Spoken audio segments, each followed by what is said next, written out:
سوء خاتمہ کے اسباب، اس سے اپنے آپ کو بچانا ہے. یہ آپ کے سامنے ایک فہرست کی صورت میں پیش کیے جا رہے ہیں. نمبر 1. اچھا دیکھیے، اس کا زیادہ تر اس وقت پتہ چلتا ہے کہ جب دین اور دنیا کے اندر ایک ٹکراؤ ہونے لگے. دین اور دنیا کے اندر ایک ٹکراؤ ہونے لگے، اس وقت اس کا پتہ زیادہ چلتا ہے کہ جب واقعی مسئلہ پیش آ جائے کہ دین اور دنیا ٹکرانے لگے، اس وقت ہم جس چیز کا انتخاب کریں گے یہ دلیل اس بات کی ہوگی کہ ہمیں اس چیز کی محبت زیادہ ہے.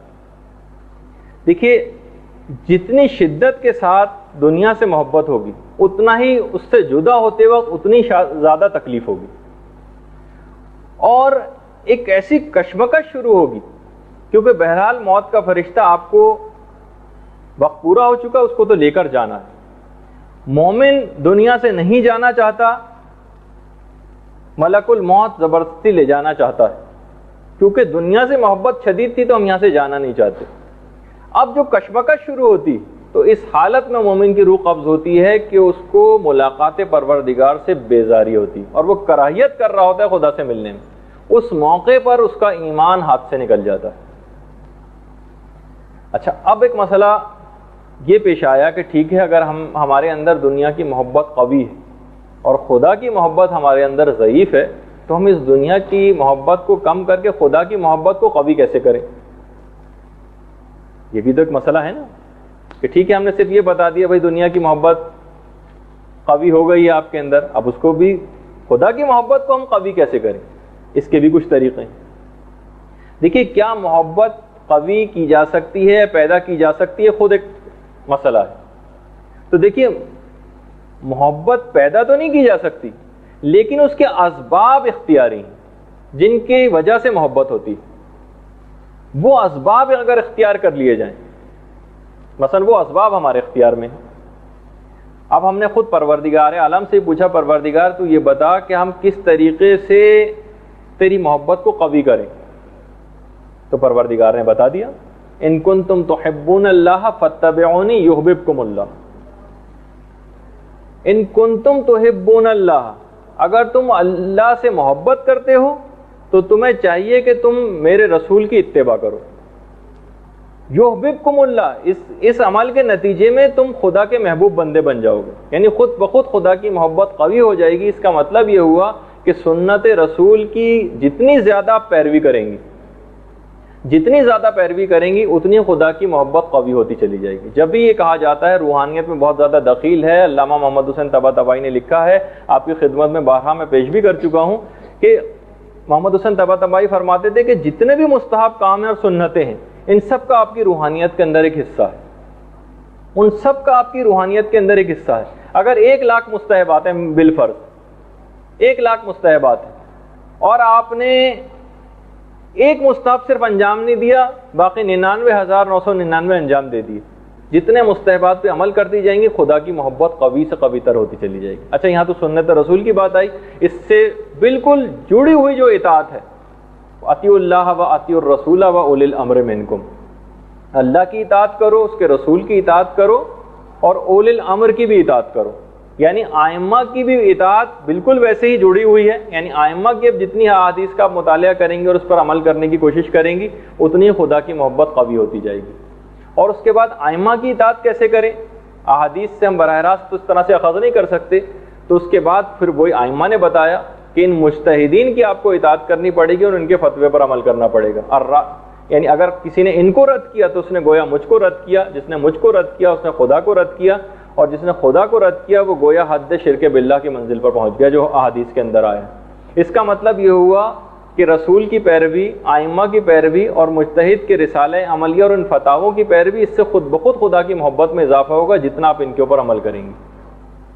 دیکھیے، یہ سب چیزیں آپس کے اندر اس طرح سے جڑی ہوئی ہیں. میرا خیال ہے آواز بہت تیز ہو رہی ہے، آواز کم کر دیجیے ذرا.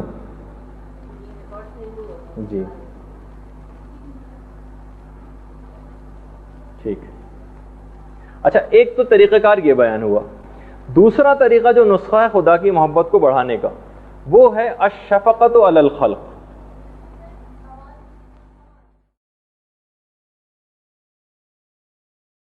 دوسرا طریقہ ہے. اب ہم اس کی بہت زیادہ تفصیل میں نہیں جائیں گے ورنہ ہم کسی اور طرف نکل جائیں گے اور ذکر موت پھر رہ جائے گا. یہ ضمنی بحثیں ہیں لیکن جتنا صرف ہو میں اتنا صرف آپ کی خدمت میں پیش کر رہا ہوں. الشفقۃ علی الخلق, لوگوں کے اوپر بہت زیادہ شفقت کرنا, کیونکہ تمام مخلوق خدا کی عیال ہے. تمام مخلوق خدا کی عیال ہے. جتنا مخلوق خدا پر شفقت کریں گے اتنا ہی محبت پروردگار کی آپ کے دل میں بڑھے گی. بھائی اگر کوئی آپ کے کسی بچے کے ساتھ محبت سے پیش آتا ہے تو خود بخود آپ کی نگاہ میں اس کا مقام اور مرتبہ بڑھ جاتا ہے. جب مخلوق خدا پر جتنی زیادہ شفقت کریں گے, ان کے کام آئیں گے, ان کی خدمت کریں گے, اتنی زیادہ خدا کی نگاہ میں آپ کا مرتبہ بڑھے گا اور آپ کے دل میں خدا کی محبت پیدا ہوگی, اور دنیا کی محبت اس کے مقابلے میں ضعیف تر ہوتی چلی جائے گی. دیکھیے وہ جو قرآن کی آواز اب کم ہو گئی.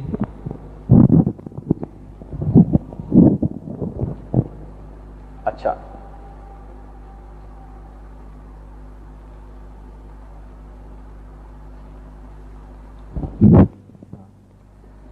تو دنیا کی محبت کو کم کرنے کا ایک طریقہ یہ ہے کہ مخلوق خدا کی زیادہ زیادہ خدمت کی جائے. اور جو ایسے ہی افراد کے متعلق جو قرآن میں آیت آئی ہے نا, اذلۃ علی المؤمنین واعزۃ علی الکافرین, ایسے افراد جو واقعی مومن ہیں ان کی شان یہ بیان کی گئی ہے کہ وہ لوگوں کے سامنے, مومنین کے سامنے تو ذلت کے ساتھ رہتے ہیں. مقصد کہنے کا ان کے سامنے بچ کے رہتے ہیں, انکساری کے ساتھ رہتے ہیں. وَأَعِزَّةٍ عَلَى الْكَافِرِينَ, کافروں کے سامنے عزت و وقار کے ساتھ رہتے ہیں. یہاں ہم دیکھتے ہیں کہ ہم کافروں کے سامنے تو بالکل ہی ذلیل ہو کر رہتے ہیں, چاہے وہ سربراہان حکومت ہوں, اپنے لوگوں کے سامنے تو اکڑ کر رہیں گے اور کافروں کے سامنے ذلیل ہو کر رہیں گے. بالکل الٹا اس کے اندر بیان کیا گیا قرآن کے اندر کہ اذلۃ علی المؤمنین واعزۃ علی الکافرین, جس کا تو بہرحال یہاں پہ ایک بات یہ کہنی تھی کہ مومنین کے ساتھ انکساری کرنا, ان کے کام آنا, مخلوق خدا کی خدمت, اس سے خود بخود محبت قوی ہوگی. نمبر 2, نہیں وہ میں اس میں نہیں جا رہا. نمبر 1 جو ابھی آپ کے سامنے پیش کیا تھا نا, جو سبب تھا سوء خاتمہ کا, اس میں تھا دنیا کی محبت قوی ہو جائے, خدا کی محبت ضعیف ہو جائے, تو ایسے موقع پر پھر بہت تکلیف ہوتی ہے ایک مومن کو ملاقات پروردگار کرتے وقت. اس کشمکش میں کہ وہ نہیں جانا چاہتا وہاں پروردگار سے ملاقات کے لیے, اس کا ایمان ہاتھ سے نکل جاتا ہے, کراہیت کرتا ہے وہ خدا سے ملاقات کے لیے. اس کا سبب نمبر 2 سوء خاتمہ کا, اس کو ہم لوگ ابھی بیان کر رہے ہیں. عدم حج المستطیع, استطاعت رکھنے کے باوجود حج پہ نہ جانا, یہ خاتمہ بالسوء کر دیتا ہے. قرآن کی جو آیت ہے وَمَنْ كَانَ فِي هَٰذِهِ الْأَعْمَىٰ فَهُوَ فِي الْآخِرَةِ أَعْمَىٰ وَأَضَلُّ سَبِيلًا, جو اس دنیا میں اندھا ہے وہ آخرت میں بھی اندھا ہوگا, اور اندھوں کا راستہ گمراہی کا راستہ بن نابینا اور اندھا مشہور ہوگا. اور وہ جو رسول کی حدیث بہت مشہور ہے کہ جو حج جس پر واجب ہو چکا اور اس کے باوجود وہ حج پر نہ جائے, تو وہ چاہے وہ یہودی مرے, نصرانی مرے, کوئی پرواہ نہیں تھی رسول کو کہ کس انداز سے بھی وہ مرتا, یعنی اس کا انجام یقیناً خراب ہوگا. اور پیغمبر اسلام نے جو مولا کو بات کہی تھی کہ اے علی, تارک حج اگر مستطیع ہو, یعنی وہ حج پہ پھر بھی نہ جائے, وہ کافر. وہ جو قرآن کی آیت ہے وَلِلَّهِ عَلَى النَّاسِ حِجُّ الْبَيْتَ مَنِ اسْتَطَاعَ إِلَيْهِ سَبِيلًا فَمَنْ كَفَرَ فَإِنَّ اللَّهَ غَنِيٌّ عَنِ الْعَالَمِينَ, جو بھی حج واجب ہو جانے کے بعد, استطاعت آنے کے بعد حج کو انجام نہ دے, فمن کفر, اس کے بعد کفر اختیار کر لے, یعنی باقاعدہ قرآن میں حج واجب ہونے کے بعد انجام نہ دینے والے کو کافر کہا گیا. اور انسان کا انجام یہودی اور نصرانی کی طرح سے ہو, یہی تو ہے سوء خاتمہ. وقت مرگ ساری زندگی نعرے لگاتے لگاتے ہم تھک گئے, اور اس کے بعد وقت مرگ ایمان ہاتھ سے نکل گیا. آیت اللہ شہید دستغیب شیرازی نے کتاب لکھی ہے جو کہ اردو ترجمہ بھی ہو چکی ہے, عجیب و غریب واقعات کے نام سے. وہ اگر آپ لے کے پڑھیں, اس میں باقاعدہ ایک واقعہ آیت اللہ دستغیب نے لکھا ہے کہ ایک مرنے والا تھا, حالت احتضار میں لوگوں نے اس کو کلمہ توحید پڑھوانے کی بہت کوشش کی, آئمہ کے نام پڑھوانے کی بہت کوشش کی, لیکن وہ بالکل بھی اس نے پڑھنے سے انکار کر دیا, پڑھا ہی نہیں یہ سب چیزیں. اور اس کے بعد جو اس کو تاکید کر رہا تھا کلمے کی، اس کی طرف اس نے رخ کیا اور 3 دفعہ زور زور سے کہا یہودی یہودی یہودی، اور اپنے سر کے اوپر ایک زوردار ہاتھ مارا اور اسی وقت انتقال کر گیا۔ آیت اللہ دست غیب نے واقعہ لکھا ہے۔ اس کی بیوی سے جب پوچھا گیا کہ اس نے یہ بات کیوں کہی، بیوی نے کہا کہ اس پر کئی سال سے حج واجب تھا اور یہ ہمیشہ آج کل کر کے سالہ سال سے اس کو ٹال رہا تھا، تو اس وجہ سے اس کا یہ انجام ہوا جو رسول خدا کی حدیث بھی ہے کہ یہودی مرے یا نصرانی مرے مجھے اس کی کوئی پرواہ نہیں۔ تو بہرحال کسی شخص پر اگر حج واجب ہے، اس کے حج کے مسائل بھی بہت زیادہ ہیں کہ کون کس شخص پر واجب ہوتا ہے، کس شخص پر واجب نہیں ہوتا۔ کچھ ہم نے مسائل پچھلی ایک کلاس تھی اس کے اندر ذکر کیے بھی تھے۔ استطاعت میں عورت مثلا اگر بوڑھی ہو جائے، اس کے زیور ہوں تو اس کو بیچ کے حج پہ جانا پڑے گا اس کو، اگر اس کے پاس کوئی اور پیسہ نہیں ہے۔ اس طرح سے بہت سارے ایسے حج کے مسائل ہیں کہ جس سے لوگ سوچتے ہیں کہ بھئی ہمارے پاس ہارڈ کیش ہونا چاہیے۔ نہیں، اگر کسی کے پاس کوئی پلاٹ ہے، کسی کے پاس کوئی اور جائیداد ہے، کوئی اور کسی طریقے سے اس کے پاس پیسہ آ سکتا ہے، یا مثلا عورت ہی اس کے پاس ویسے پیسہ نہیں لیکن بوڑھی ہو چکی ہے، اب زیور اس کا بیکار ہو گیا ہے، اس موقع پر اس کو بیچ کے حج پہ جانا واجب ہو جاتا ہے۔ اس کے باوجود بھی اگر کوئی نہ جائے تو پھر وہ اس کے اندر شمار ہوگا اور اس کو بہت ہی خطرناک ایک اس سے اس کا واسطہ پڑ سکتا ہے۔ خداوند عالم ہم سب کو اس چیز سے محفوظ فرمائے۔ اچھا، اس کے بعد نمبر 3 سوء خاتمہ کا تیسرا سبب عدم ادائیگی زکوٰۃ، زکوٰۃ کی عدم ادائیگی۔ دیکھیے زکوٰۃ کے متعلق بھی چھٹے امام نے ایک بات کہی، ابو بصیر نے باقاعدہ اس روایت کو نقل کیا چھٹے امام سے، جس میں امام نے یہی بات بیان فرمائی کہ پھر جو زکوٰۃ کو ادا نہیں کرتا پھر اس کی مرضی ہے چاہے وہ یہودی مرے یا نصرانی مرے، یا زکوٰۃ کے لیے بھی وہی ہے، یعنی زکوٰۃ کا ادا نہ کرنا بھی سوء خاتمہ کا ایک سبب ہے۔ اچھا اتنا اور بتا دوں کہ موجودہ مجتہدین کے فتوے میں بھی ہے بہرحال کہ کرنسی نوٹ کے اوپر زکوٰۃ دینا مستحب ہے، واجب تو نہیں ہے البتہ مستحب۔ البتہ یہ زکوٰۃ کا مفہوم وسیع ہے۔ دیکھیے ہر چیز کی ایک زکوٰۃ ہے۔ پچھلی دفعہ آیت اللہ سیستانی کا مسئلہ آپ نے سنا کہ علم کی زکوٰۃ ان سے پوچھی گئی تو انہوں نے کہا علم کی زکوٰۃ نشر و اشاعت ہے، علم کو پھیلانا۔ مال کی زکوٰۃ یہ ہے کہ انسان مستحقین تک مال کو پہنچائے، جمع کر کے ایکومولیٹ کر کے اپنے پاس نہ رکھے۔ اسی طریقے سے ہر آدمی کی ایک سے ہوتی ہے، ایک جاؤ حشم ہوتا ہے، اس کی زکوٰۃ ہے سفارش کرنا۔ کسی کا کام کہیں پھنسا ہوا ہے، ہم کسی سے کہہ کر اس کے کام کو جائز کام کو کروا سکتے ہیں، اس موقع پر سفارش کرنا یہ اپنے جاہ و حشم کی زکوٰۃ دینا۔ اسی طریقے سے حکومتی اور اعلیٰ عہدے دار جو ہوتے ہیں، جو کسی بھی عہدے کے اوپر فائز ہوں، آپ کو بتایا تھا کہ حکومتی عہدوں کو قبول کرنا حکومت غیر اسلامی کے حرام ہے، لیکن صرف اس صورت میں ایک عمومی اجازت سب کو ملی ہے حکومتی ملازمت کرنے کی، غیر اسلامی حکومت کے اندر عہدوں کو قبول کرنے کی، کہ جس میں مومنین کے کام آیا جائے۔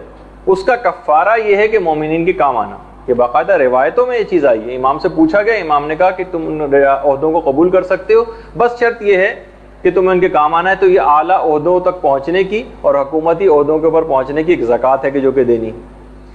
اچھا علامہ محمد حسین طباطبائی نے ایک بڑی عجیب بات کہی، عجیب تو نہیں ہے لیکن اہم ہے۔ فرماتے ہیں کہ سالک کو، یعنی جو روحانیت کی منازل جو بھی شخص طے کر رہا ہو، اس کو اپنے تمام اعضاء کی تطہیر کرنا لازم ہے، تمام اعضاء کی اس کو تطہیر کرنا ہے۔ بلکہ آقا طباطبائی نے ایک چیز اور لکھی، کہا کہ اگر وہ مقام انفاق و بذل اموال میں مجاہدہ نہ کرے، دیکھیے ذرا جملہ مشکل ہے، مقام انفاق میں اور بذل اموال یعنی مستحقین تک پیسے کو پہنچانے میں مجاہدہ نہ کرے، تو کبھی بھی سیر و سلوک کے اعلیٰ منازل کے اوپر فائز نہیں ہو سکتا اور اس کی روحانیت کے اندر ایک نقص باقی رہ جائے گا۔ یعنی آپ فرماتے ہیں کہ اگر کوئی بھی شخص جو کہ روحانیت کے مدارج کو طے کرنا چاہتا ہو، اس کے لیے ضروری ہے کہ وہ مقام انفاق یعنی جہاں پیسہ خرچ کرنا ہے اس کو، اور بذل اموال جہاں لوگوں کو یعنی بغیر کسی حق کے ویسے ہی پیسہ دینا ہے، مستحق ہیں، کوئی بیچارہ مریض ہے، کوئی ضرورت مند ہے، کسی کے ساتھ کوئی شادی کا مسئلہ ہے، کوئی مقروض ہے، کتنے سارے لوگوں کے مسائل ہوتے ہیں پیسے سے متعلق۔ کہا کہ فقط عبادات کے ذریعے روحانیت کو نہیں حاصل کر سکتا جب تک کہ مال کو خرچ کرنے کے اندر مجاہدہ نہ کرے۔ مجاہدہ کے معنی کہ تکلیف اسے بہت ہوگی مال خرچ کرتے ہو، لیکن اس کے اندر اس کو مکمل کوشش کرنی ہے اور نفس کو شکست دینی مثلا وہ یہ سوچے کہ بھائی پیسہ تو میرے پاس فقط اتنا ہی ہے، اب میں اس کو بھی خرچ کر دوں گا، آج کل کا دور تو ایسا ہے کہ اگر میں نے یہ پیسہ بھی مثلا اس نیک کام کے اندر خرچ کر دیا تو پھر میرے ساتھ کیا ہوگا؟ وہ جو قرآن کی آیت ہے نا کہ الشیطان یعدکم الفقر ویامرکم بالفحشاء، یعنی قرآن کہتا ہے کہ شیطان تم کو ہمیشہ فقر و فاقے سے ڈرائے گا کہ تمہارا پیسہ کم ہو جائے گا، اور تم کو فحش باتوں کا حکم دیتا ہے شیطان۔ تو بہرحال انہوں نے کہا کہ وہ کبھی بھی کسی اونچے مقام تک نہیں پہنچ سکتا فقط اور فقط علم کے ذریعے یا عبادات کے ذریعے، جب تک کہ وہ مال خرچ کرنے والا کام نہ کرے۔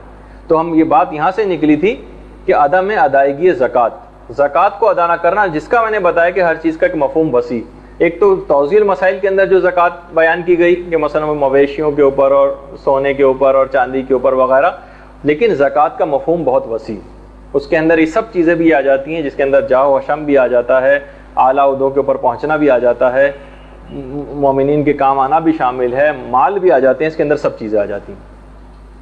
اور چھٹے امام نے تو یہاں تک یہ بات ارشاد فرمائی کہ سخاوت کو، یعنی مقصد یہ کہ سخاوت کو اختیار کیے بغیر آپ اس مقام تک کبھی نہیں پہنچیں گے۔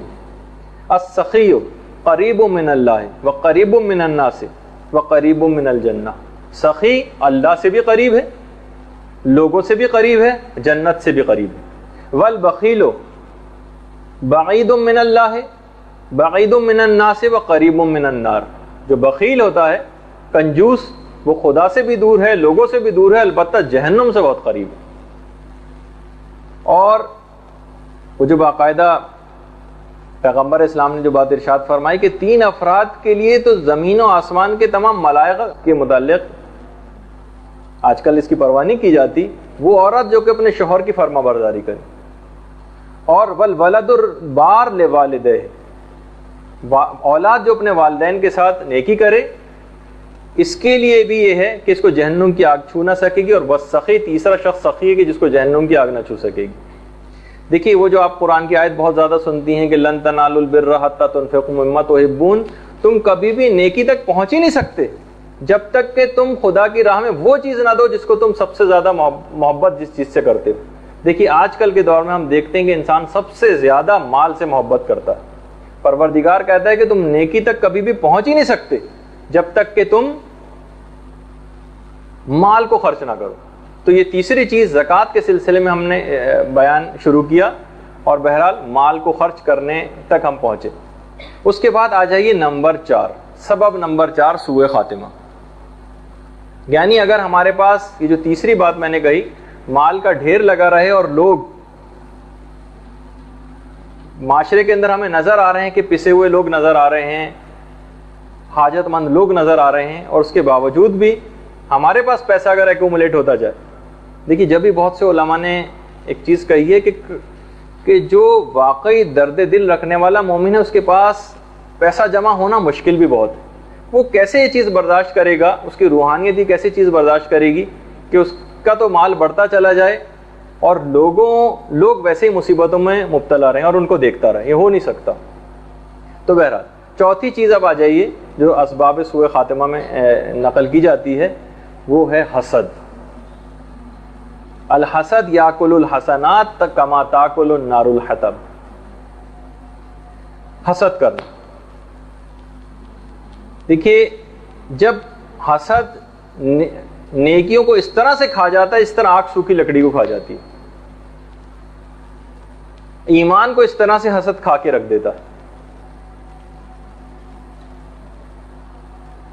شیخ بہائی ہمارے ایک عالم گزرے ہیں، انہوں نے ایک کتاب کشکول لکھی، اس میں فضیل ابن عیاض سے ایک واقعہ لکھا ہے مروی۔ فضیل ابن عیاض، عین یہ الف اور زواد۔ فضیل ابن عیاض ایک دفعہ اپنے ایک شاگرد کے حالت نزا میں اس کے پاس گئے، نون زے اور عین نزا۔ آپ میں سے اکثر جو نوٹس لکھ رہی ہیں اس کو نون زے الف اور عین لکھ رہی ہیں، نزا مانے اس کے معنی تو جھگڑا کے ہیں، الف نہیں ہے اس کے بیچ میں، حالت نزا یا حالت احتضار۔ اچھا گئے اور اپنے شاگرد کو سورہ یاسین پڑھانی شروع کی۔ محتضر نے منع کر دیا، خبردار یہ سورہ پڑھنا بند کرو۔ ان کا شاگرد کلمہ انہوں نے پڑھانا شروع کیا، ان کے شاگرد نے منع کر دیا، کہا لا اقولها لانی اکرہها، کہنے لگا اس کو پڑھنا بند کریں، یہ میں نہیں پڑھوں گا، بلکہ مجھے یہ پڑھنے سے کراہیت ہوتی ہے، اور اس کے بعد وہ انتقال کر گیا۔ فضیل ابن عیاض سخت پریشان، ساری رات روتے ہوئے گزاری کہ پروردگارہ میں اپنے شاگرد سے واقف تھا، یہ آخر ساری زندگی کے ایمان اور محبت کے ساتھ یہ ایسا انجام کیسے ہو گیا؟ خواب میں اپنے اس شاگرد کو ایک دفعہ دیکھ لیا، دیکھا کہ وہ جہنم کی آگ میں جل رہا ہے، پوچھا کہ وہ تمہاری سارا معرفت اور ایمان کہاں چلا گیا تھا؟ شاگرد نے کہا 3 باتوں کی وجہ سے میرا انجام برا ہوا۔ نمبر 1، کنتا حسودن، میں حسد بہت کرتا تھا، میرے پاس نوٹس بہت اچھے ہو گئے، اب کسی اور کو نہ ملیں، صرف میری پوزیشن آئے اب کسی اور کی نہ آئے، یعنی ایک باقاعدہ ایک جیلسی موقع۔ ویسے کمپٹیشن رہے آپس میں، وہ تو ایک ہیلدی کمپٹیشن ہو، بہت اچھا، لیکن مومن تک نعمت، اس کو اگر کوئی چیز مل رہی ہے اور ہم کسی حسد میں مبتلا ہو رہے ہوں اور ہم زوال نعمت کی تمنا کریں، حسد کے اندر اصل میں زوال نعمت کی تمنا ہوتی، ہمیں چاہے ملے نہ ملے اس سے ہی نعمت چھن جائے۔ کنتا حسودن، میں حسد بہت کرتا تھا۔ دوسری چیز کنتا نمامن، کنتا نمامن، میں چغل خوری بہت کی مجھ کو بہت عادت تھی، ادھر کی بات ادھر لگانا، لوگوں سے کہنا، ادھر کی برائی دوسروں کے سامنے بیان کرنا، یہ مجھ میں تھی ایک عادت۔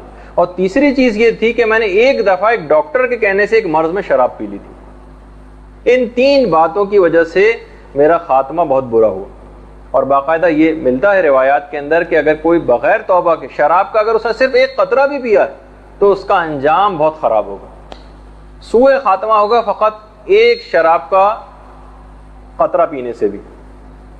تو بہرحال یہ اس کے اندر ابھی ہم حسد کی بات بیان کر رہے تھے، تو حسد کی وجہ سے دیکھا، اچھا اب مسئلہ یہ پیدا ہوتا ہے کہ ہر شخص یہ سمجھتا ہے کہ بھئی ہم تو حاسد نہیں، جس طریقے سے ہم نے تکبر کا ایک مسئلہ بیان کیا تھا اور اس کی تقریباً 22 یا 25 علامتیں نقل کی تھیں اپنے کتابچے میں، تو اس کا آپ سے لوگوں سے پڑھوا کے ٹیسٹ بھی لیا گیا تھا جو سینئر گروپ ہے، تو اس کے اندر ان علامتوں کو دیکھ کے اصل میں مرض کا پتہ چلے گا۔ جب حسد کی ہم علامتیں آپ کے سامنے رکھیں گے تو ان علامتوں کو دیکھ کے آپ کو چیک کرنا پڑے گا کہ مرض حسد ہمارے اندر موجود بھی ہے یا موجود نہیں، تو اس وقت پتہ چلے گا ارے یہ مرض تو ہمارے اندر بدرجہ اولیٰ موجود ہے، ان علامتوں کو پڑھ کر اور سمجھ کر۔ لیکن اخلاق کی کتابیں پڑھی کتنی جاتی ہیں، اور آپ میں سے زیادہ تر کا مسئلہ تو فقط نوٹس ہی ہو کر رہ گئے ہیں، کتاب تو ویسے بھی نہیں پڑھنا ہے، تو وہ کب پتہ چلیں گی؟ ہو سکتا ہے کہ سالہ سال ایسے گزرتے جائیں، ہفتے میں فقط ایک کلاس ہوتی ہے اور کبھی بھی ٹاپک نہ آ سکے۔ تو بہرحال یہ سب ایسی چیزیں ہیں کہ سوء خاتمہ کے اسباب میں سے اخلاقیات کی بہت زیادہ کتابیں پڑھنے کی ضرورت ہے۔ 5ویں چیز، اور اس کے اوپر 5ویں چیز پہ ہم کوشش کریں گے کہ ہم اس کو آج کی گفتگو کو روک دیں۔ 5ویں چیز ہے صحبت الاشرار من اہل الفسق والمعاصی، برے لوگوں کی صحبت اختیار کرنا، برے دوست۔ دیکھیے باقاعدہ ایک دفعہ آپ کے سامنے میں نے پیش بھی کی تھی چیز، قرآن کی ایک آیت، قرآن کی آیت کیا تھی؟ یعنی باقاعدہ ظالم لوگ اس دن قیامت کے دن اپنے ہاتھوں کو اپنے دانتوں سے کاٹیں گے، یوم یعض الظالم علی یدیہ، باقاعدہ ظالم اپنے ہاتھوں کو اپنے دانتوں سے کاٹیں گے اور کیا کہیں گے؟ یا ویلتی لیتنی لم اتخذ فلانا خلیلا، ہائے افسوس کاش میں نے دنیا میں فلاں شخص کو اپنا دوست نہ بنایا ہوتا۔ یعنی یہ برے لوگوں کی صحبت، آپ کو اپنی سہیلیاں چیک کرنی ہیں، اپنے دوست چیک کرنے ہیں، کسی سے بھی جب بھی نامحرموں سے اختلاط کو کتنا زیادہ اسلام کے اندر منع کیا گیا کہ اس وقت تو بڑے انسان شروع میں اپنے تقوی کے اوپر بھروسہ کر لیتے ہیں کہ نہیں میں بگڑوں گا نہیں، لیکن اس کے بعد یہی دوست اس کو بگاڑ کر رکھ دیتے ہیں اور اسفل سافلین میں چلا جاتا ہے۔ حضرت نوح کا بیٹا کنعان، اس کے متعلق یہ بات ملتی ہے کہ وہ جو اس کا خاتمہ خراب ہوا تھا نوح کے بیٹے کا، اس کی وجہ بھی برے دوست بتائے جاتے ہیں، کہ حضرت نوح کی پوری اسلامی تربیت وہ بھی بیکار ہو گئی تھی ان برے دوستوں کے مقابلے میں جنہوں نے اتنا زیادہ ان کے بیٹے کے اوپر اثر کر دیا تھا۔ یعنی نوح یعنی نبی خدا کی تربیت بھی کام نہیں آئی اگر برے دوست مجمع کر لیں اس کے گرد۔ اسی اعتبار سے امام زمانہ کے مقابلے میں اللہم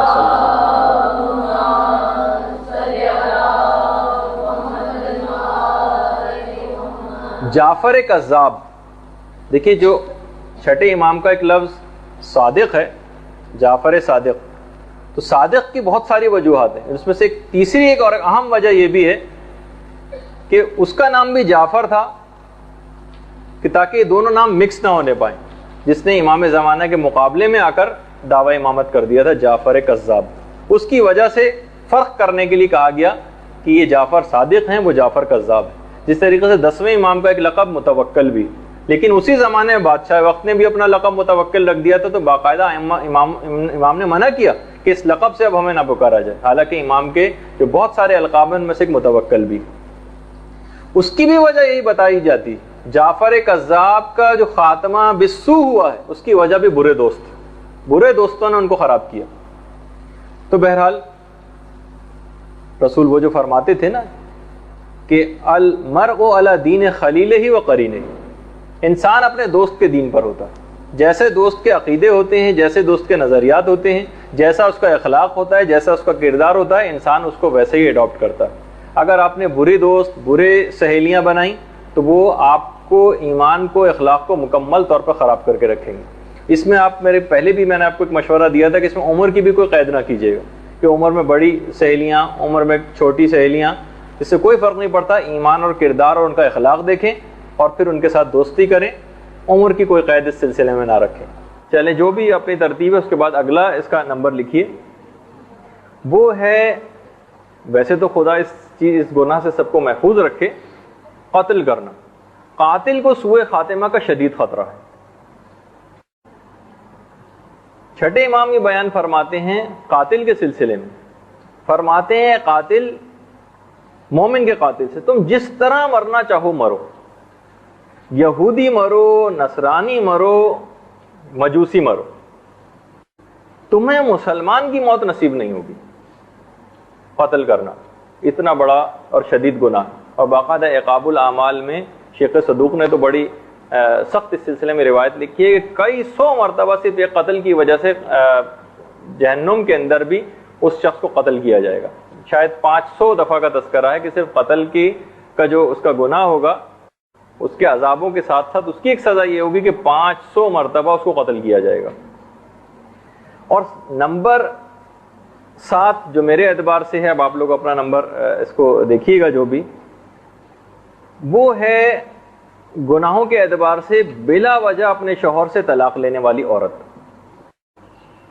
جو عورت، یہ روایت میں جملہ ہے کہ جو بغیر کسی ویلڈ ریزن کے اپنے شوہر سے طلاق لیتی، خلا لیتی، خدا، تمام پیغمبر، تمام فرشتے اور تمام لوگوں کی لعنت اس کے اوپر ہوتی۔ اور یہ جملہ ہے کہ ملک الموت اس کے پاس آ کر کہتے ہیں کہ تجھ کو جہنم کی بشارت ہو۔ قیامت کے دن اس سے کہا جائے گا کہ جہنمیوں کے ساتھ تم بھی جہنم کے اندر داخل ہو جاؤ۔ خبردار، اللہ رسول بغیر حق طلاق لینے والی عورت سے بیزار ہے، نیز اللہ اور اس کا رسول اس شخص سے بھی بیزار ہیں جو اپنی بیوی کو اتنی اذیت پہنچائے کہ جس پہ وہ خلا لینے کے اوپر مجبور ہو جائے۔ لیکن بہرحال روایت میں اندر ایسی عورت کی جو بغیر کسی ویلڈ ریزن کے اپنے شوہر سے طلاق مانگے اور یہ اسی حالت میں مر جائے، اس کے لیے جملہ ہے روایت کے اندر کہ شوہر کی رضامندی کے بغیر اگر وہ مر گئی تو اس کا حشر منافقین کے ساتھ جہنم کے سب سے نچلے طبقے میں ہوگا۔ یہ ایک اور ایسا گناہ ہے کہ جس کے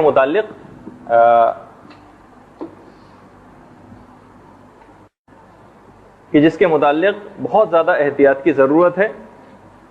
اچھا، اس کے بعد 8ویں چیز وہ ہے کہ جس کے اوپر ہم زیادہ گفتگو نہیں کریں گے، وہ اس کا کتابچہ بھی موجود ہے یہاں پر اور تفصیلات سے آپ اکثر آگاہ ہوتی رہتی ہیں، وہ ہے سوء خاتمہ کے سبب غرور و تکبر۔ غرور و تکبر کرنے والا ہمارے سامنے مثال شیطان کی ہے کہ وہ صرف اور صرف اس وجہ سے راندہ درگاہ الہی ہوا تھا اور صرف اسی وجہ سے اس کا خاتمہ خراب ہوا۔ دنیا کی محبت یہ بھی بہرحال سوء خاتمہ کا ایک سبب ہے، جس کی بہت بڑی مثال اس بلا میں باور کی ہم بار بار دیتے ہیں۔ اس کے لیے بھی یہی ہے کہ خواہشات نفسانی اس کے اندر وَاتَّبِعْ هَوَاهُ، جو قرآن کی ایک آیت ہے، کہ اس کے اندر خواہشات نفسانی نے بہت غلبہ کر لیا تھا، جس کی وجہ سے اس کا انجام خراب ہوا۔ اچھا، اس کے بعد ایک اور علماء نے ایک اور سبب لکھا ہے، وہ ہے اعتقادی جڑوں کا بہت کمزور ہونا۔ یہ بھی اس کی ایک سبب اور وجہ بنتی۔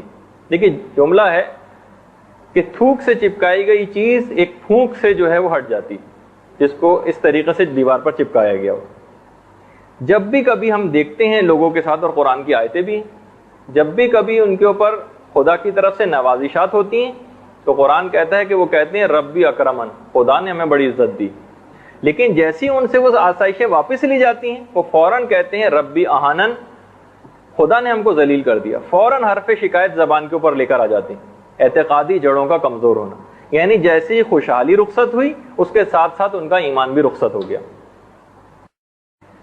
اور ہمیں ملتا ہے کہ امام حسین علیہ الصلوۃ والسلام فرماتے تھے کہ الہی رضن بقضائے کا، پروردگار تیرے کے تمام فیصلوں کے اوپر میں دل سے راضی ہوں، رضن بقضائے کا، اور قتل ہو جانا میرے اور تیرے درمیان جدائی نہیں ڈال سکتا، اور نہ ہی میرے دل میں تیری محبت کم ہو سکتی۔ یہ امام حسین کا جملہ ہے، یعنی یہ نہیں کہ ہمارا لگاؤ فقط اور فقط خدا سے اس وقت تک رہے جب تک کہ ہمیں سہولیات اور آسائشیں اور نعمتیں خدا کی طرف سے ملتی رہیں، اور جہاں ہی آزمائشوں کا دور شروع ہوا وہیں ہم خدا سے حرف شکایت زبان پر لانے لگیں۔ اس کا مطلب یہ ہے کہ اعتقادی جڑیں کمزور ہیں، اور جب کبھی وہ موقع پیش آئے گا مرنے سے پہلے، اس وقت کیونکہ کمزور اعتقاد تھے تو کہیں ایمان ہاتھ سے نہ نکل جائے۔ اس کے بعد یعنی کہنے کا مقصد یہ ہے کہ ہمارا جو اعتقاد اور ایمان ہے وہ فقط اور فقط زمان و مکان اور خوشحالی کا مرہون منت نہ ہو، اس کی مضبوط اعتقادی جڑیں وہ کرنی پڑیں گی اور وہ عمل سے پیدا ہوتی ہیں۔ اس کے بعد اب آ جائیے اگلا نقطہ کہ جس کے تحت کسی بھی شخص کا خاتمہ خراب ہو سکتا ہے۔ اس میں علماء نے لکھا وہ ہے نظر بازی، بری نگاہ نامحرم کے اوپر ڈالنا۔ باقاعدہ تفسیر روح البیان میں ایک واقعہ لکھا گیا ہے 3 بھائیوں کا جو کہ مؤذن تھے مسجد کے اندر۔ ایک بھائی نے 10 سال تک مؤذن کے فرائض انجام دیے، دوسرے بھائی نے مؤذن کے فرائض انجام دیے، تیسرے بھائی کی جب باری آئی تو اس نے مؤذن بننے سے انکار کر دیا، نہیں مانا۔ لوگوں نے پیسے بڑھائے کہ بھائی تم تھوڑے پیسے اور لے لو لیکن مؤذن بن جاؤ، تمہارے 2 بھائی بھی 20 سال تک یہاں پہ مؤذن رہے ہیں۔ اس نے کہا نہیں۔ پھر بہت مشکل سے صرف ایک شرط پہ مانا کہ میں مسجد کی مینار پر چڑھ کر اذان نہیں دوں گا۔ لوگوں نے جب بہت پوچھا تو کہا کہ صرف اس اذان کی وجہ سے میرے بھائی سوء خاتمہ کا شکار ہوئے، مینار پر چڑھ کر اذان دینے کی وجہ سے۔ کہنے لگا کہ میرے پہلے بھائی کا جب انتقال کا وقت قریب آیا تو اس کو جب ہم نے سورہ یاسین کی تلاوت اس کے سامنے کرنی شروع کی تو اس نے جھڑک دیا، کہا کہ قرآن وران کیا بیکار چیز ہے، قرآن وران سامنے مت پڑھو۔ اچھا، اسی انداز میں اس کا خاتمہ ہو گیا۔ دوسرے بھائی کے ساتھ بھی بالکل ایسے ہی موقع پیش آیا، ایسے ہی واقعہ پیش آیا، اس نے بھی قرآن پڑھنے سے انکار کر دیا، ائمہ معصومین کے نام لینے سے انکار کر دیا۔ کہنے لگا یہ دونوں بھائی مرنے کے بعد اپنے اپنے اوقات میں میرے خواب میں آئے تھے اور کہا تھا کہ ہمارا خاتمہ خراب ہونے کے اور عذاب خدا کے اندر گرفتار ہونے کی وجہ یہ تھی کہ جب بھی ہم مینار کے اوپر چڑھتے تھے تو جو اطراف کے گھر ہوتے تھے اس میں نامحرموں کے اوپر نگاہ ڈالا کرتے تھے۔ اس کا یہ ہم کو عذاب اور خمیازہ بھگتنا پڑا کہ وقت انتقال ہمیں یہ سب چیزوں سے کراہیت محسوس ہو رہی تھی اور ہمارا انجام خراب ہوا۔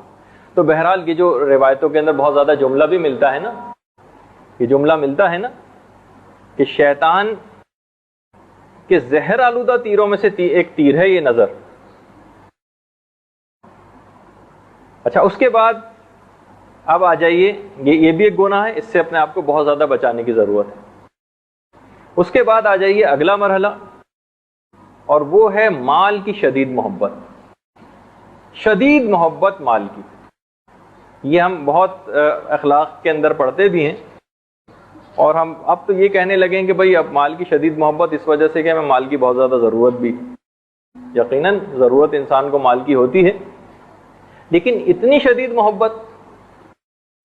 شہید دستغیب شیرازی نے ایک واقعہ لکھا ہے اپنی کتاب میں کلیجی فروش کا، کہ جو اپنے جتنی بھی دن بھر کی کمائی ہوتی تھی اس کو ایک تھیلی میں جمع کر کر کے رکھتا رہتا تھا.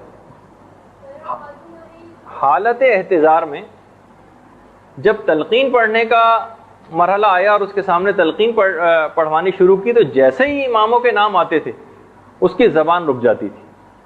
بہرحال کچھ حکم خدا ایسا ہوا کہ اس کی موت ٹل گئی اور وہ دوبارہ صحت یاب ہو گیا. لوگوں نے اس سے پوچھا کہ ساری زندگی تم اماموں کا نام اتنا لیتے رہے اور بڑھ بڑھ کے نعرے لگاتے رہے، لیکن جب اماموں کا نام لینے کی باری آئی تو تمہاری زبان وہاں پہ آ کر لڑکھڑا جاتی تھی اور تم رک جاتے تھے، ایسا کیوں ہوتا تھا؟ کہنے لگا کہ جیسے ہی میری زبان پہ ائمہ کے نام جاری ہونے لگتے تھے، میرے سامنے ایک شخص آ جاتا تھا جس کے ہاتھ میں میری وہ تھیلی ہوتی تھی اور کہتا تھا دیکھو اگر خبردار اگر تم نے نام لیا تو میں تمہاری اس تھیلی کے اوپر قبضہ کر لوں گا اور یہ پیسے میں تم سے چھین لوں گا. کیونکہ مجھے اپنے اس پیسے سے شدید محبت تھی تو میں اس کا نام لینے سے رک جاتا تھا. یہ ایک ایسی چیز ہے کہ بہرحال دنیا کی شدید محبت یہ ایک ایسی چیز ہے کہ یہ وقت اس سے اگر بہت زیادہ دلی طور پر لگاؤ رکھا تو یہ وقت احتضار جتنا پیسہ بڑھتا چلا جائے گا اتنا ہی اچھا. یہ ہر شخص کے مطابق ریلیٹو بھی ہے، جس کی جتنی حیثیت ہے اس کے مطابق اس کو اتنا ہی مال جو اس کے پاس ہے اس سے شدید محبت ہوتی. تو بہرحال اس کی محبت کو کم کرنے کے کچھ طریقے بھی ہیں. بہرحال اس کے اندر سے ایک سب سے آسان طریقہ تو یہ ہے کہ خدا کی مخلوق کے اوپر اس پیسے کو زیادہ سے زیادہ خرچ کیا جائے. تو بہرحال تقریباً 11 یا 12 یہ موقع ہوئے. اب آ جائیے اگلا، شراب. بصرے کی ایک عورت کا واقعہ بہت مشہور ہے، آپ لوگوں میں سے اکثر ذاکرات مجالس میں پڑھتی بھی ہیں. ام خالد کا واقعہ کہ مدینے وہ آتی ہیں چھٹے امام کے پاس اور آ کر اجازت طلب کرتی ہیں کہ میں دل کی ایک مریضہ ہوں اور مجھ کو کسی طبیب نے مشورہ دیا ہے کہ میں اگر شراب پی لوں تو اس مرض کا علاج ہو سکتا ہے. امام نے کہا کہ اے ام خالد اگر تم نے شراب پی چاہے اس طبیب کے کہنے پر ہی کیوں نہ صحیح تو تم کو وقت نزا سخت تکلیف کا سامنا کرنا پڑے گا. اچھا دل کے امراض میں تو اب تو ایک اسباب میں سے ایک ہے شراب پینا، بلکہ میڈیکل کے طور پہ اور پریسیپیٹیٹ کرے گی وہ اس مرض کو حالت مرض میں اگر وہ شراب پی جائے. تو ام خالد بہرحال پھر اس سے رک گئیں. ام خالد نے یہی کہا کہ قیامت کے دن اگر مجھ سے پوچھا گیا کہ تم نے شراب کیوں پی تو میں کہوں گی کہ میرے آقا و مولا نے مجھے اس کی اجازت دی تھی. امام نے کہا نہیں اے ام خالد اگر تم نے شراب پی تو وقت نزا سخت تکلیف کا سامنا کرنا پڑے گا. اور بہرحال پھر انہوں نے شراب نہیں پی. اور جیسے میں نے پچھلی دفعہ بھی ایک دفعہ اس میں عرض کیا تھا کہ غالباً شراب کے متعلق کہ اگر کسی نے ایک قطرہ بھی پیا اور وہ بلا توبہ اس دنیا سے چلا گیا تو اس کا خاتمہ خراب ہوگا. اور وہ روایت آپ پچھلے درس میں سن چکی ہیں کہ شدید پیاس اس کے اوپر مسلط کی جائے گی. اس کے بعد اگلا گناہ کہ جس کی وجہ سے کسی بھی شخص کا خاتمہ خراب ہو سکتا وہ ہے مومن کو طعنہ دینا. کتنی معمولی سی بات ہے ہمارے نزدیک یہ، لیکن اس کا عذاب کتنا محیط ہو جاتا ہے سب چیزوں کے اوپر. چھٹے امام جعفر صادق علیہ الصلوۃ والسلام فرماتے ہیں کہ جو شخص بھی مومن کو طعنہ دیتا ہے اور اس کی آبرو ریزی کرتا ہے، اس کے گناہ دوسروں کو بتاتا ہے، اسے برائیاں کر کے کسی دوسرے کو ذلیل کرتا ہے، تو وہ بدترین موت مر کے رہے گا. بدترین موت اس کی آئے گی جو کہ خود جس کا دوسرے الفاظ میں ہم کہیں گے اس کا خاتمہ خراب ہوگا، سوء خاتمہ اس کو نصیب ہوگا. مومن کو طعنہ دینا. اب ہمارے پاس اتنا وقت نہیں ہے کہ ہم ان سب چیزوں کی تفصیل میں جائیں گناہوں کی، بس اب آپ یہ نوٹ کرتی جائیے اور اس سے اپنے آپ کو بچاتی جائیے تاکہ وقت مرگ ایک بہت ہی بڑا مسئلہ کہ ساری زندگی جو ہم محنت کرتے رہے کہیں وہ عین وقت مرگ ایمان ہاتھ سے نہ چلا جائے. اچھا اس کے بعد ہے نافرمانی والدین. سوء خاتمہ کا ایک بہت بڑا سبب جس کے متعلق ہم کئی دفعہ ذکر بھی کر چکے ہیں، بہت دفعہ اس کے متعلق باتیں آ چکی ہیں، تو بس یہ آپ نوٹ کیجئے. اس کے فوراً بعد ہم اگلے پوائنٹ کے اوپر جاتے ہیں. نماز میں سستی کرنا.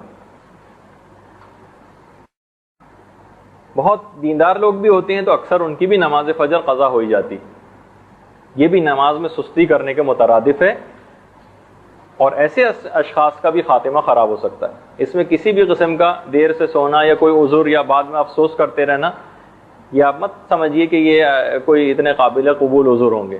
تمام پوری آج تک ہم نے کسی کو نہیں دیکھا کہ جس کا امتحان سونے کی وجہ سے رہ گیا ہو، کیونکہ وہ اس کو اہمیت دے رہا ہوتا ہے۔ آج تک ہم نے نہیں دیکھا کہ وہ سونے کی وجہ سے کسی کی فلائٹ مس ہو گئی ہو، لیکن نمازیں قضا ہو جاتی ہیں، اس کے اوپر بعد میں ایک ہلکا سا افسوس کرتے ہیں اور اس کے بعد قضا انجام دینی شروع کر دیتے ہیں۔ نہیں جی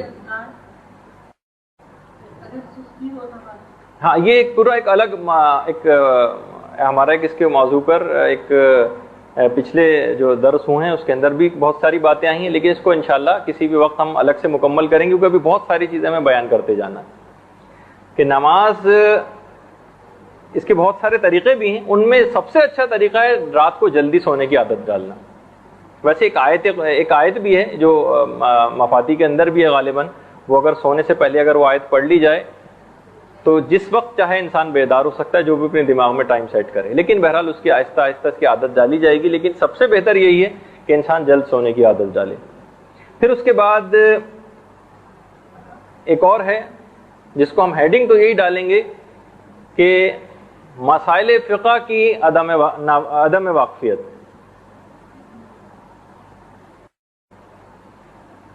خود مولا امیر المومنین علیہ الصلوۃ والسلام سے بھی مروی یہ روایت ہے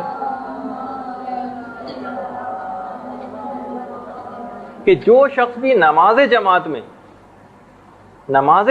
میں حمد اور سورہ پڑھے گا، خود حالانکہ خاموش کھڑے رہ کے سننا ہوتا ہے، خود اگر کسی نے نماز جماعت کے اندر حمد اور سورہ پڑھا تو وہ بے دین محشور کیا جائے گا، یعنی اس کے اندر بھی سوء خاتمہ ہی کی بات ہے۔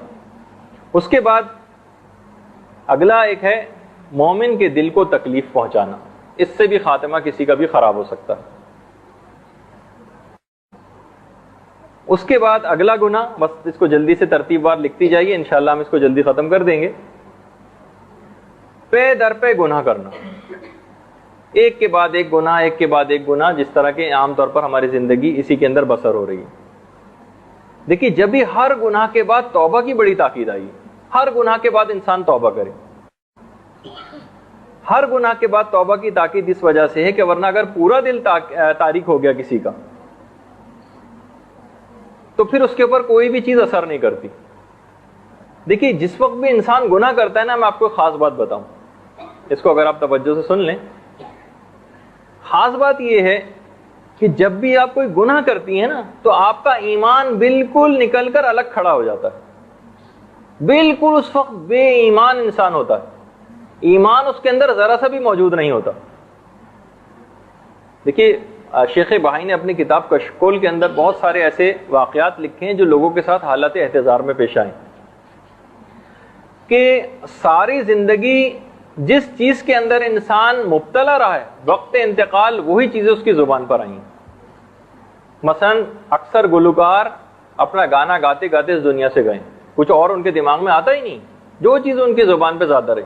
بہت سے افراد نامحرموں کا نام لیتے لیتے جن سے عشق و عاشقی کے اندر وہ مشغول ہوتے رہتے اس دنیا سے چلے گئے۔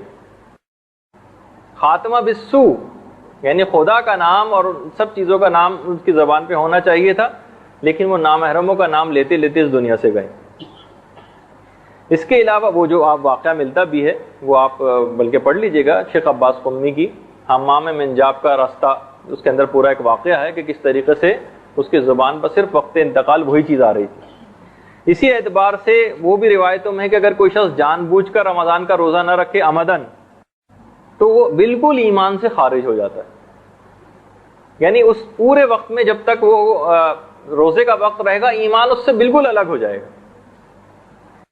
اسی طریقے سے رسول کی وہ حدیث ہے بڑی مشہور کہ کوئی بھی شخص جس وقت چوری کرتا ہے اس وقت وہ مومن نہیں ہوتا، جس وقت زانی زنا کرتا ہے ایمان بالکل نکل کے الگ کھڑا ہو جاتا ہے۔ تو اس سے بھی اندازہ یہ لگائیے کہ جس وقت بھی ہم گناہوں کے اندر مبتلا رہیں گے تو ایمان بالکل باہر ہو جائے گا ہم سے، اور اس خدا نہ خواستہ اس موقع پر اگر موت آ گئی تو بلا ایمان اس دنیا سے جائیں گے۔ اسی وجہ سے بہت زیادہ اس بات کی تاکید ہے کہ ٹھیک ہے گناہ آپ سے ہوتے رہیں گے، لیکن فوراً ہی توبہ واجب فوری، فوراً توبہ کر کے اس گناہ کو مٹائیے کہ اگر اس گناہ کی حالت برقرار رہی تو ایمان تو اس وقت باہر نکلا کھڑا ہوگا.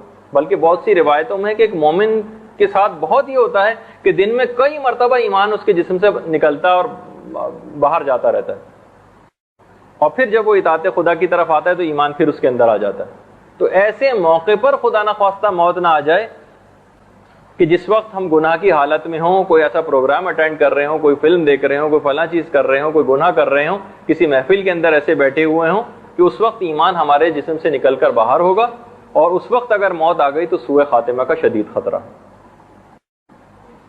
اچھا دیکھیے، اسی توبہ کا جو فائدہ یہ کہ فوراً توبہ کرنے سے ایمان دوبارہ ہمارے جسم کے اندر داخل ہو جاتا ہے.